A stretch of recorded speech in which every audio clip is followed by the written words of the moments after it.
When you're thinking of synthesizer sounds, you would expect that they've been played by a keyboard traditionally, or also have been programmed by a sequencer, but what you don't necessarily expect is that they would be played by a drum pad. But actually playing synthesizer sounds with a drum pad can be super fun and inspiring, because the kind of instrument you use for creating your melodies or ideas always has a huge impact on those things you actually play, because the playing technique is very important for whatever you come up with. And a drum pad allows you totally different things than, for example, a keyboard. And I want to show you in this video some examples of how this can look like. In order to do this, you need one of those electronic drum instruments. So I, for example, have this electronic drum pad, the Nordrum 3P. It would just work fine as well with the Roland SPD-SX, or there's also this Alesis or Yamaha pad. But also, if you have like a full electronic drum set, it would also work, because all of them can send out the information called Midi, and that's what we need in order to do this. And also you need some DAW with some synthesizer plugins, or actually some hardware synth, but in this video I want to focus on the computer thing, and the hardware topic is a topic for another video that I'll also do at some point. And before we start, let me quickly say hi, my name is Yannis, and on my channel you can find videos about music production with a particular focus on also the drum perspective or using electronic drums creatively. So in case you'll enjoy this video, be already known that there's way more content to be found on my channel. First, let's quickly sort out the technical things. So, as I mentioned, there has to be a MIDI connection between your pad or drum set and the computer. And there are several ways. If you're using the Nordrum 3P like I do, I made a full video about using it as a MIDI controller. I link it in this info box. But also, if you use some other pad, you will still find useful information in that video. The MIDI connection can be set up through just a USB cable. For example, the Roland SPD-SX allows you to do that. Or also some real MIDI cables, and here you just have to watch out that the MIDI out always has to go into the MIDI input of your interface and vice versa. And also there are some USB MIDI connectors where you have like a USB end on one side and some MIDI ends on other sides, and also here you always have to make sure that in goes into out and also the other way around. Then I recommend to once check the MIDI settings of your DAW, because here you see my input audio fuse, it's my interface, and that's also where the MIDI cable goes inside. Track has to be selected so that it receives those notes. And also I recommend to once go to the audio settings and check your buffer size and make sure that it's, I would say, at least 128 samples, maybe even 64 like I have. You want to make sure that there are no glitches when you play, but also you want to make sure that there's no latency, and the smaller the number here, the faster actually the sound comes and the less latency you have. So that's also some important thing, because that can be very annoying if you have a latency. And now all you have to do is to create a MIDI channel, add some instrument plugins. So here, for example, I added the analog synth, and it's a sound I also made a video about once in the past. It's some Juno type sound. I'll link it in the info box in case you're interested. And you have to arm the track. And now if I play the pad,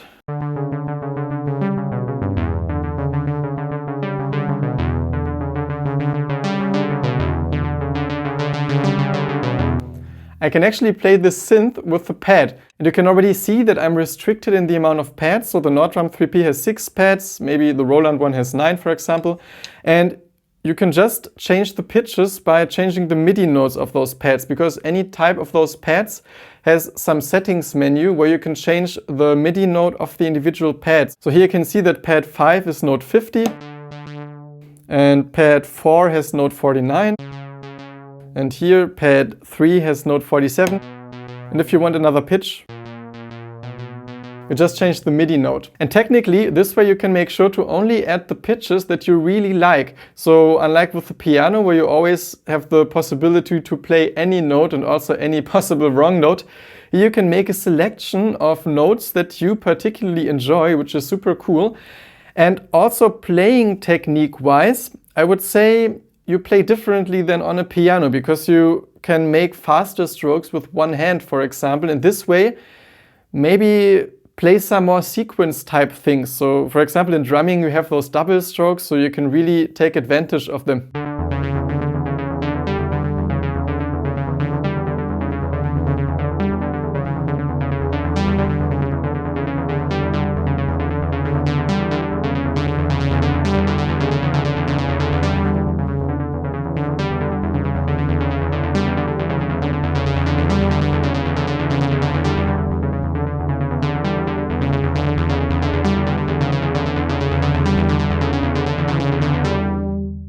And this is so much fun. I really get carried away all the time I start playing synth sounds with my pad.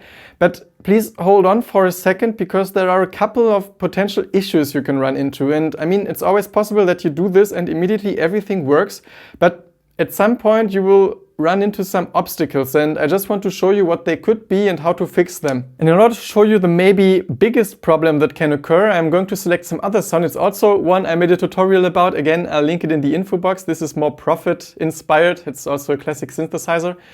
And here, let's just try to play this sound. And you see, there's just no sound. It's really weird because the synth is on there, but I can't hear any sound.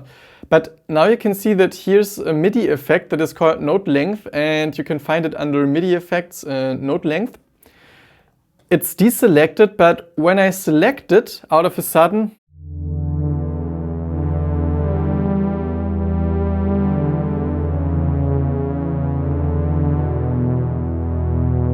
there is sound. And there's a very simple explanation for that, because with a drum pad you can only send very short signals. Because if you think of a piano, you can press down the key and you have the sustain and you can really control the length of the note. But drums just send out this kind of one-shot impulse. So if you have a sound like in this case with a very long attack, so you can see the filter envelope has some attack of 1.8 seconds, the amplitude envelope has some attack of 800 milliseconds. This impulse is just way too short to actually get the whole sound started. And that's why those note length effects are so helpful, because if you run into a sound that you would like to play, but it just needs a little more time to evolve, then you can just put on this effect, have like some longer MIDI notes, and out of a sudden you hear those notes, which is amazing. And also you can make them super long. At some point it's a bit weird if you have them going for 13 seconds, but at least you can then imitate the sustain, and it's very good to know that you can do this. Also, there are some things inside the synthesizer that are really important to know about, because this can cause some weirdness if you don't know about them. So for example here, you can see that those envelopes are on legato, which means that if I play, for example, some roll,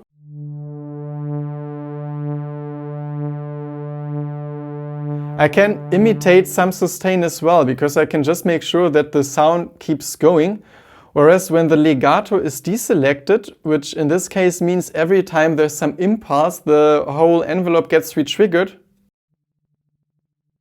The roll doesn't even work because I cut off the sound so quickly, but if I do it slower, you see that I always interrupt the sound because the envelope gets re-triggered. So this has a huge impact on the way you play as well. So whatever synth you're using, try to find the legato setting for the envelopes and make sure that they are kind of in line with whatever you want to play. By the way, in case you like this video and also my teaching style, be known that I also have a Skillshare profile where I post like more dedicated particular classes based on subjects around music production. And there's a link down below in the description with which you can try it 1 month for free.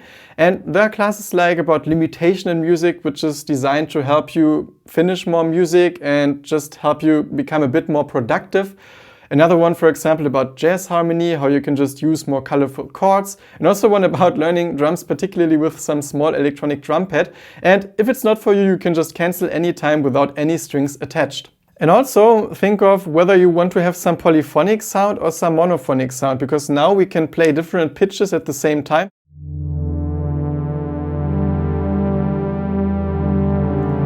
Which is beautiful and open, but sometimes you want a tighter sound. So you can also check your synth, and under voices, or sometimes there's also just a mono button, select mono, which means like if we play another pad, the sound from before will be cut off.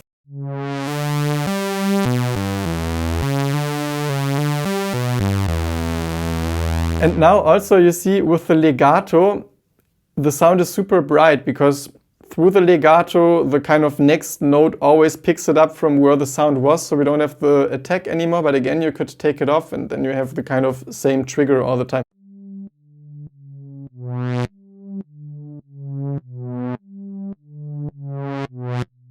And you get some almost sidechain type effect, which can also be fun. But I think it's also good to see this in this super obvious way so you know how it works. Then I want to once go back to this Juno type sound because it has a faster attack, and there, because the attack was fast, it wasn't some issue with the note length.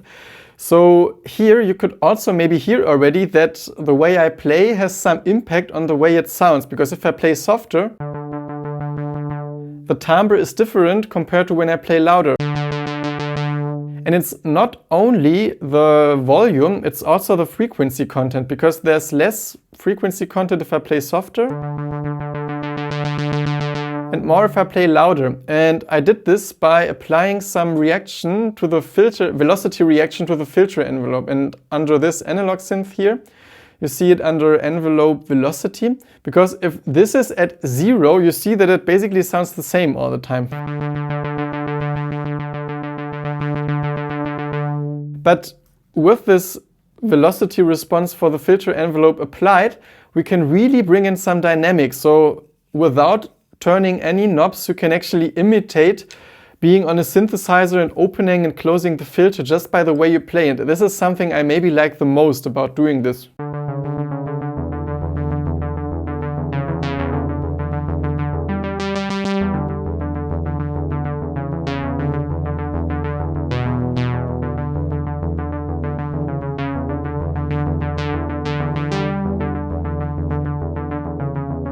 And the same works for the amplitude, so the louder you play, the louder also the sound gets. But personally, I just like to add a little bit of it, and I like the filter response way more for synthesizer sounds, because sometimes it can sound awkward if you have too much of just the general volume change.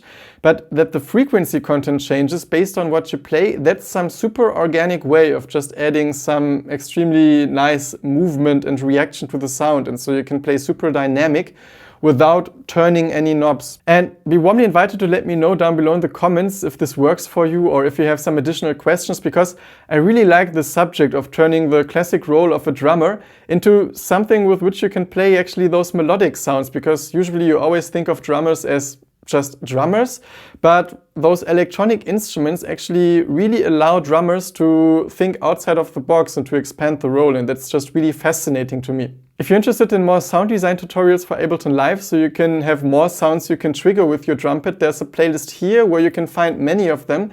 And also I want to link another playlist here where I have some performances with the Nordstrom 3P, where I also use all sorts of sounds and turn the pad basically in some one-man band.